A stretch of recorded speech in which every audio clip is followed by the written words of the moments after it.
And here we go again. The WNBA just proved once more that they have a serious media problem. And we know that the WNBA has a huge media problem because we just saw the WNBA platform a journalist who has referred to Caitlin Clark as I'm paraphrasing, a spoiled white teenage boy who uses the privileges that come alongside. I mean, how else do you explain them platforming a journalist who straight up insulted Caitlin Clark? We're talking about someone who called her, and I'm paraphrasing here, a spoiled white teenage boy who benefits from privilege. Let that sink in. The league just gave a major spotlight to a reporter who's been sneak dissing one of their biggest stars since day one. And now everybody's talking about it. Fans are outraged, and even WNBA players are calling it out. One player even tweeted, "How can we trust reporters who disrespect the future of our game?" But this isn't just about one bad tweet. Nope. This is about a pattern, a whole system of bias in women's basketball media that's been going on for way too long. Ever since Clark got to the league, certain reporters have been on a mission to undermine her every step of the way. And let's be real, these comments don't just disappear. They sit in archives waiting for the right time to resurface. And when they do, boom, just like that, the receipts come flying out. So what was the WNBA thinking when they made this move? Good question. Buckle up, because this one's messy. See, this same journalist, Roberto Rodriguez, was just credited for breaking the story about Kelsey Plum wanting out of Las Vegas. Sounds normal, right? Except it's not. Because Robin Lundberg literally said the same thing a month ago. But who did the WNBA give credit to? You guessed it, Rodriguez. And that's when fans started digging. And what they found? Man, it was ugly. They pulled up Rodriguez's old tweets, and it turns out he's been trash-talking Clark for months.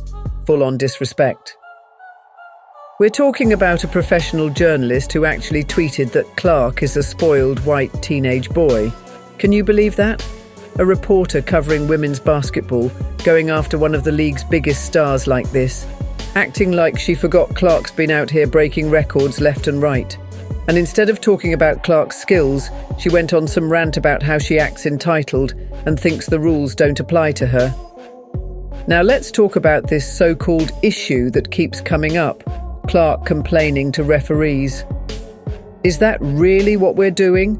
Because if we're going to talk about players complaining, let's talk about Skylar Diggins. Let's talk about Angel Reese. Let's talk about Diana Taurasi, the queen of arguing with refs. But somehow, Clark's the only one catching heat. The hypocrisy is insane. Every single player in the WNBA argues with refs. Some do it way more than Clark, but she's the one getting singled out. And this is the person the WNBA decided to prop up?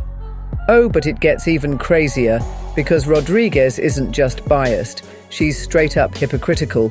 She was all for Sabrina Ionescu getting $1 million contract. But when Clark was rumoured to get one, suddenly it was unfair to the rest of the league. What? So it's cool for one player but not another? Make it make sense. And if you think this is just about one reporter's opinion, think again.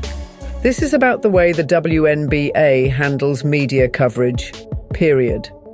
Because while they're giving a platform to people like Rodriguez, they're ignoring actual basketball insiders. Let's talk about Annie Codable. This woman knows her stuff.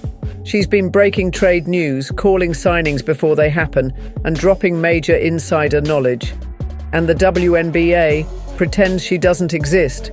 They won't even credit her for stories she reported first. But they'll hype up people who don't even understand the game. Why? Why does the WNBA keep promoting drama instead of quality journalism? It's like they'd rather stir up controversy than give fans real, accurate coverage. And fans? They're not having it anymore. People are calling it out, digging up old receipts and making noise. Because this isn't just about Clark. It's about fairness. It's about how the league treats its stars. And if the WNBA doesn't fix this, they're going to have a real problem on their hands. Fans and players alike are losing trust. And once that's gone, good luck getting it back. So here's the real question. Is the WNBA going to step up and actually support its stars? Or are they just going to keep letting the haters run wild? Because if they don't get their act together soon, they're going to have a whole army of angry fans coming for them. And trust me, that's not a fight they want to pick.